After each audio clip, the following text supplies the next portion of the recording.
Hello, may gagawin na naman tayong welding inverter na mali compact yung brand. 350 amperes. So, di ko na pala i-on kasi shorted yung kita nyo yung tester. Pag tinester ko yung output.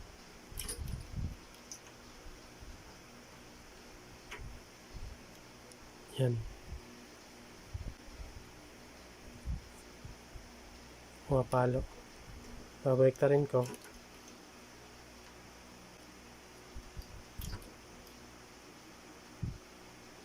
Yan.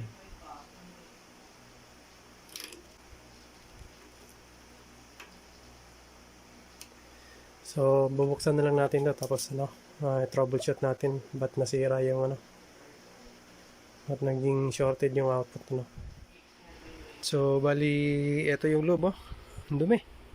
Kailangan ko munang linisin to.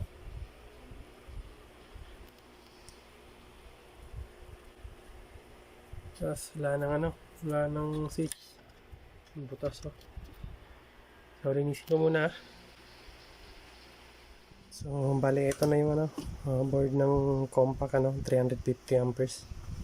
So, dito, sunog na. Buti na lang, hindi pa masyadong nasunog yung board. Gawa na lang natin to ng paraan. Tanggalin ko muna yung itong dalawang wire. Palitan lang natin ng bago. Tsaka linisin natin dito. Madumi na kasi.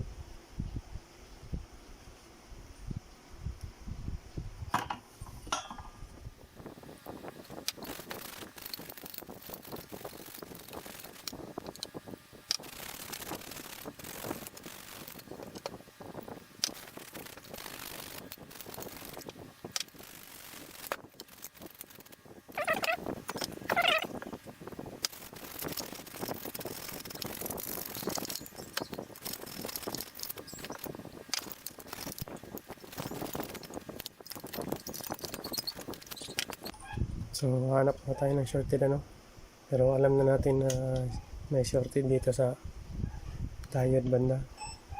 Tester tayo ng continuity.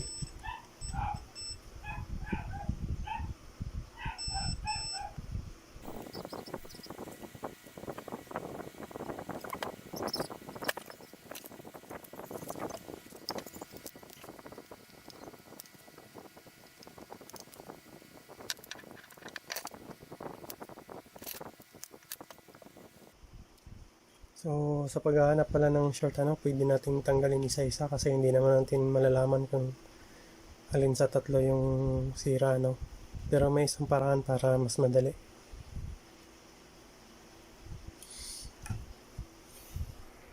So, yung isang paraan na para madali nating malaman. So, lagyan natin ng supply yung output natin. So, ito, ground. Lalagay ko dyan, ground.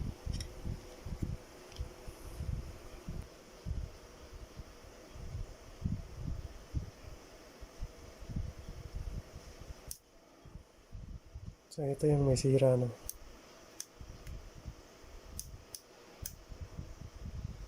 Pagka nilagyan mo ng tapos ilalagay mo sa collector, yan So, hindi nagsaspark yung dalawa, itong dalawa. Yan Yung collector, kaya yung isa, yung collector. Yan. So, yan ang sira. Kailangan tanggalin nyo sa HC.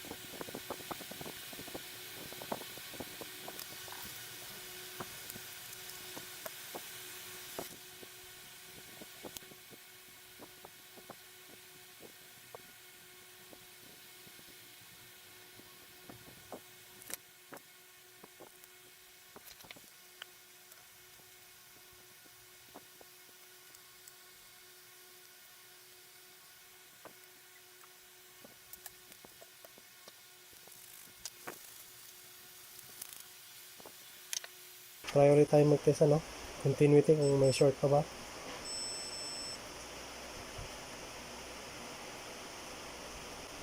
So yan, wala nang tumutunog ano.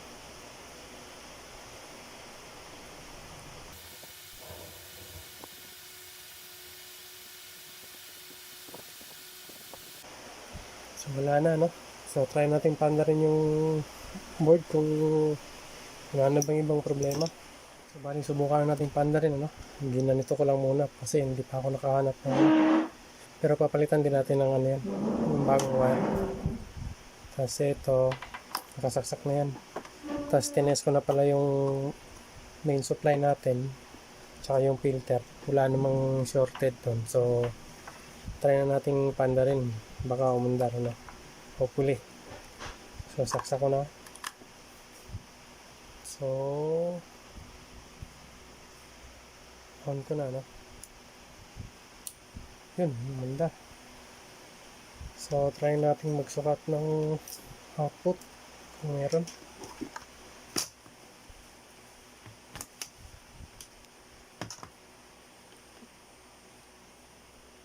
Positive.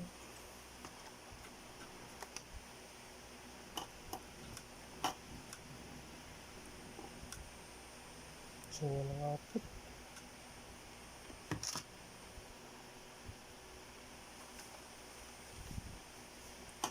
Wala oh. Bakit kaya? So subukan na natin patayin. So na-check ko to ano, mayroong signal papunta rito. Pero walang lumalabas sa ano, sa output natin. Kaya hindi nagtatrabaho tong dalawang IGBT natin. So try ko muna tanggalin to tapos check natin yung control circuit dito.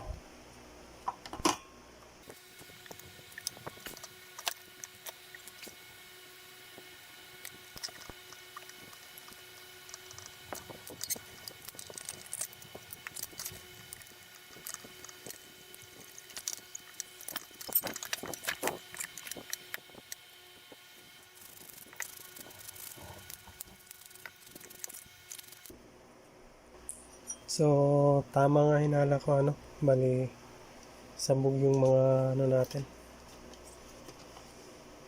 mga resistor natin. Try nating check.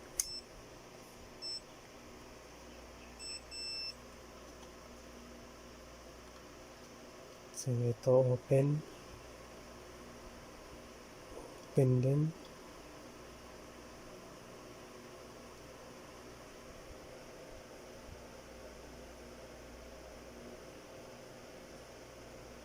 Open din.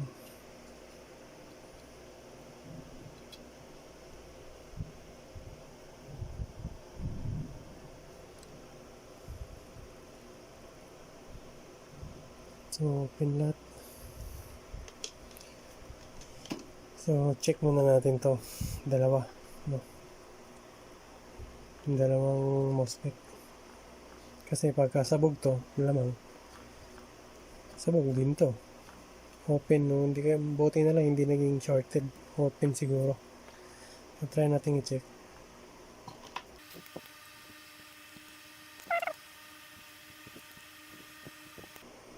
So sa pagka ganito ano, huwag nyo nang piliting ibalik ito. Maglagay na kayo ng bago kasi nga pag sa karanasan ko, pag binalik nyo to tapos binigay nyo kay customer, sigurado balik din. Kasi nga gamit na to eh. Na ano na sa ano to. Nababad na yung gusto yung init nito. So tanggalin ko muna.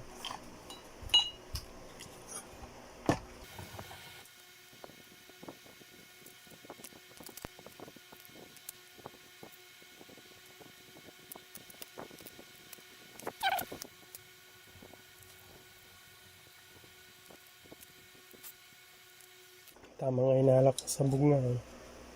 Biglang nabiyak eh. Oh.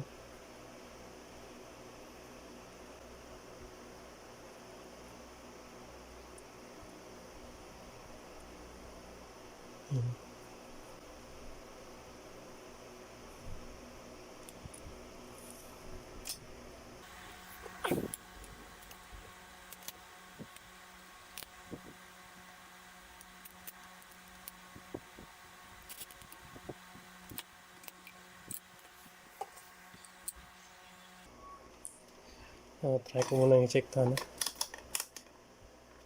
Pero although di na natin ibabalik, check ko pa rin.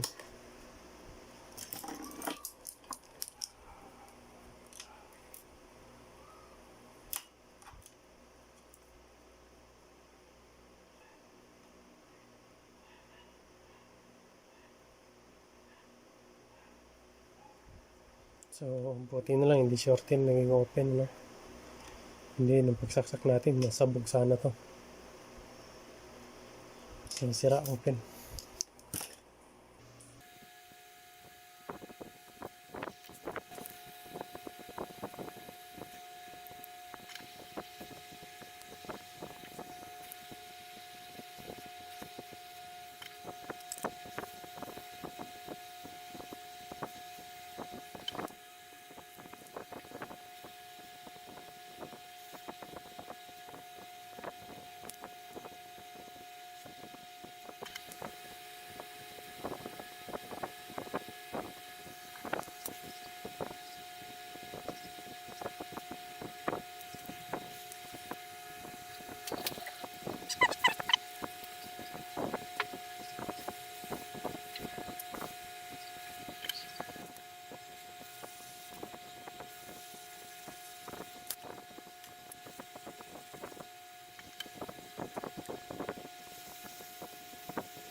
So, bali ngayon, testing natin yung signal gamit yung USB na oscilloscope natin.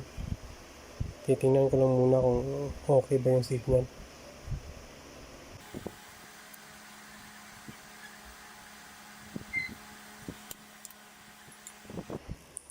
Ay, wala sa ayos yung mga signal. Ano itong gawa ko ngayon? Panay pahihirap. So, bali, etong isa, no? Bali, ano din. Pangit din yung signal na nilalabas ng ng PWM natin papuntang IGBT. So, kaya hindi ko muna ilalagay. Ayusin ko muna yung signal bago ko ilagay para hindi sumabog. Kasi dalawa lang kahinatnan nun. Kung ikakabit natin na pangit yung signal, malamang madaling masira. Pag nasira yun, it's either sumabog or mag-open o short, ganun. Talagang masisira IGBT mo kasi nga pangit yung signal eh. Paano ko ba nalaman na pangit yung signal? Gamit po natin yung scope po. Naglagay po tayo dito. Yan, naglagay tayo dyan ng pin para mapagkabitan natin dun sa scope natin. So, pakita ko yung yung signal na sinasabi kong pangit. So, bali yan na po yun Tapos, yan yung monitor natin. Yan, wala pang nakaano yan. So, pag in-on ko po yan ho yung lalabas na signal. So, hindi po ganyan dapat yung signal ng PWM. So, pag kaganyan, malamang hindi aandar yung welding natin kasi nga masyadong mabilis. So, kailangan nating ayusin yan.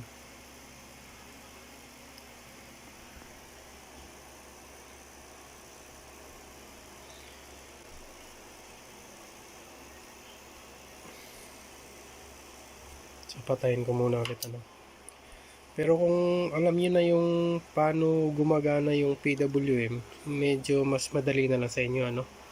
Kung alam niyo yung circuit ng PWM natin. So madali na lang i-adjust yan kung kabisado niyo na. So ngayon i-adjust natin ano.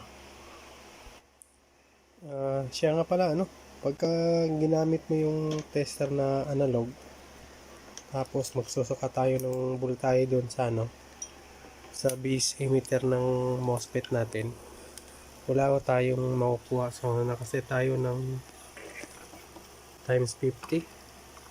So pag sinukat natin dito,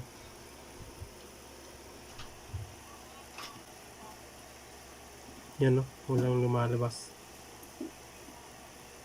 So hindi pumapalo yung tester natin. Kahit na dito. Pumapalo man pero maliit.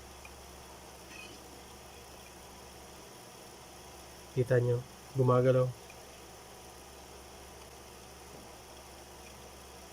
So pangit ito yung signal ano. Kaya ayusin natin yan.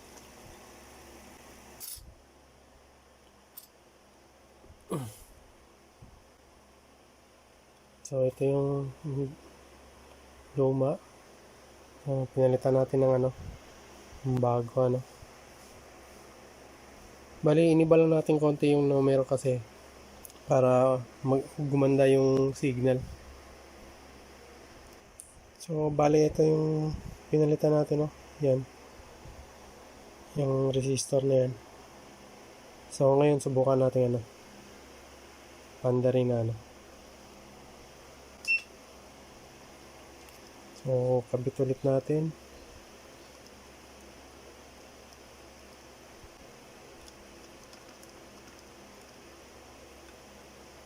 Yan. Tapos pandarin natin ano. Gamit yung andun sa screen. So pag in-on ko, ito na yung kalalabasan yan. Yan. Yan yung ano, magandang klaseng signal ng PWM. So nakikita nyo, yung numero, stable na. Peak to peak natin nasa 10.6 volts. So bali, ito na yung ano niya no. Ito na yung value niya. So maximum natin 10.2, peak to peak 10.6. Kita nyo yung frequency natin. Nasa 36 to 38 kHz na. Dati umaabot lang ng 1. Tapos biglang taas mula 1 to kHz papuntang 3 at 29 to 30 kHz. Bumabagsak. Ito stable na yung ano natin. So may natin na. So para ano. Yan o. So pin 110 na yung ano niya. Hindi masyadong nagbabago yung ano. So bali yan yung signal na niya. Tapos pag sinukat natin yan dito, gamit yung analog tester natin, nakaset pa rin tayo ng ano. Yan. 50 volts. AC. Kanina wala tayong masukat na maganda no. Pero ito.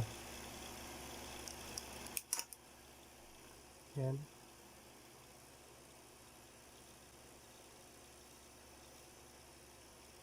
Ano ang sukat nyo? Nasa 18 to 15 to 18 volts yung ano natin, supply natin, ano, AC. So yan yung maganda. Tapos balik natin dito sa kabila. Yan o. Pag tinanggal ko, yan. So yan na yan. So pwede na natin ikabit yung IGBT natin para wala nang ano yun, wala. Pagka ganitong troubleshooting at saka ano natin, wala nang palpak to, diretso to. So ganun lang ano. Pagka ganun na signal natin, Wala na tayong pangamba nun, hindi nasasabog yung IGBT natin na ano. Kasi tama na yung signal ng PWM natin eh. Ilawan ko muna. So, kahit na diretso mo nakabit yung IGBT, wala kang pangambang masisira yon. So, kabit ko lang muna yung IGBT bago, tapos subukan natin i-testing na kung may lalabas na ba dito na output. Kanina tinesting natin, wala kasi nasira yung dalawang IGBT. Nag-open hindi man siya direktang nag-short. Nakita nating may lamat ng sabog pero pumutok yung sa loob. Kita nyo naman yung yung dito, yung dalawa, yan sabog, magkaiwala yung isa. So kakabit muna ako ng IGBT So lagay na natin to yung bago nating IGBT. So paalala, so always check first kasi may bago nito na sira, para magtaka kayo pagkabit nyo sabog, yun pala sira na. Kaya double check na lang check nyo parati na bago kayo magkabit nito na kailangan good. Kahit na bago, huwag kayong makapante, check nyo ulit.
So, testing na tayo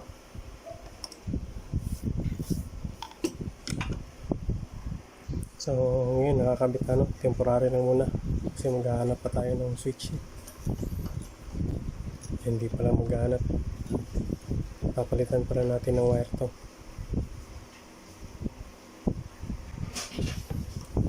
So, saksak ko na. Tayo ng tester.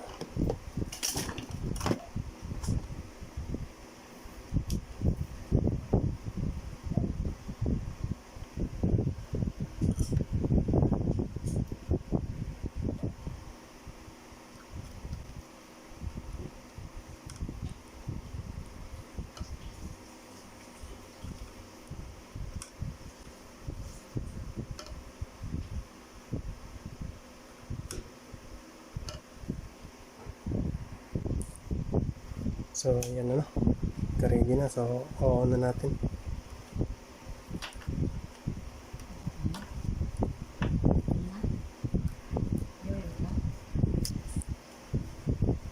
So, on na natin 1, 2, 3. Yan. Yun. 45. So, okay na. So, hindi ko na papatagalin to subukan natin adjust. Na-adjust naman. So, bukas ko na to i-assemble, at least good na.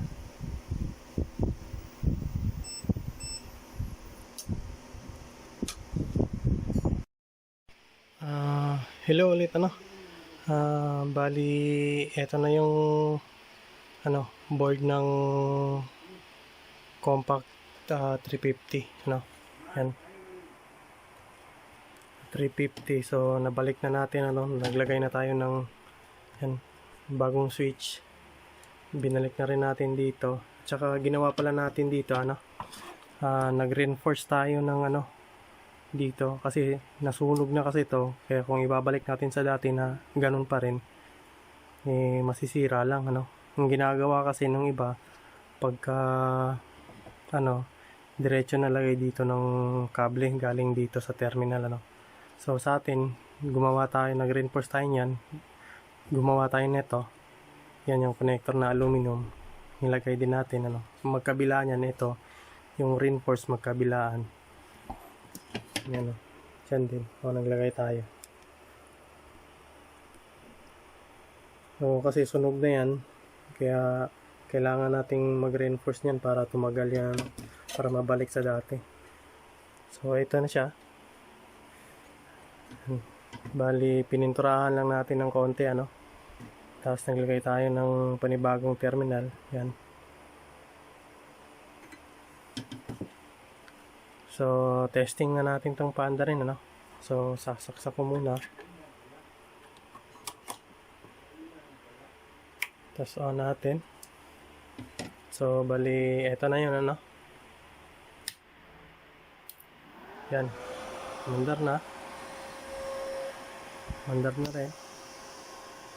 Tapos magsuka tayo sa tester kung may doon tayo bang lumabas. So yan, meron 47 na 48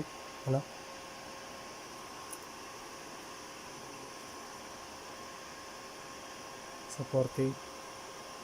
So kagandahan lang nito, may force arc yan tsaka yung current nya, try nating nakasit pala ng 359, so lampas ng 9 amperes so okay na yan.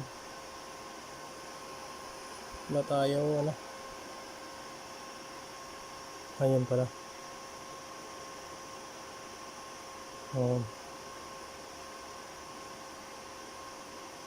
baliktad pala naglagay ko. Ito pala yung ampere, tapos ito yung force arc. So balik rin lang natin mali ako ng lagay. Yan, adjust na natin. So yan, so try ko muna ito, babalik tarin ko lang, tapos try na natin welding sa labas So bali na itama na natin yung control knob. So panda rin ulit natin yan. So bali ito yung force arc yan, hindi na siya gumalaw, tama na yan. Kasi ito yung ampere yan 359. So okay na yan tester natin ulit.